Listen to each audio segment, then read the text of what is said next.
Welcome to the second dimension universe 2, 4,535,456 to be exact. Here we meet Nospred's parents Delicia and Defito about to welcome a baby Nospred into their planet. Nospred came into this planet innocent and generally normal but did not remain as such for long and would soon transform into the great ruler of Narbus, Nobo. As Nobo came into the world, his father Defito suspiciously left the family home, saying to his wife Delicia not to wait for him, for he would be some time. It was known that Nospred's father worked with the intergalactic government but not what his job was. This led to confusion. Is he dead? Is he coming back? Both Delicia and Nospred were not yet to know for some time but would get a hint.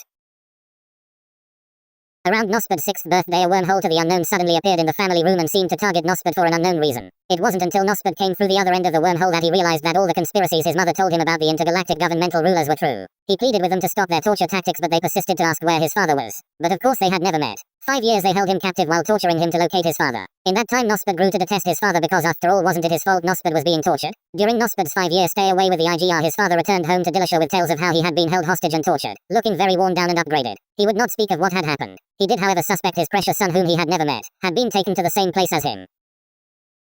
Delicia was very welcoming to Defito and they did what they could to return to normal despite missing their son. They welcomed another son into the world, Nobo, who was 2 years old on the day the IGF sent Nospred back through the wormhole. Nospred frantically explained to his mother how IGF tortured him, only wanting to know where his father was. His mother was not interested, saying, "I'm sick of all this sheesh. We never speak of it again. I just don't believe you, either of you." While denying this had ever happened brought Nospred and Defito closer together. It moved Nospred's anger towards his mother. How could she deny anything had happened to him when he looks completely different because of them? He wanted justice. This led him to become curious about the IGR's torture machines. In his spare time he would learn how to build his own more efficient machine to upgrade himself. By the time he was 25 his mother found him in his room, inside his upgrade machine, testing it on himself, which she had always warned against. She screamed and screamed until her rage demon exposed itself and she transformed into a much taller, stronger being.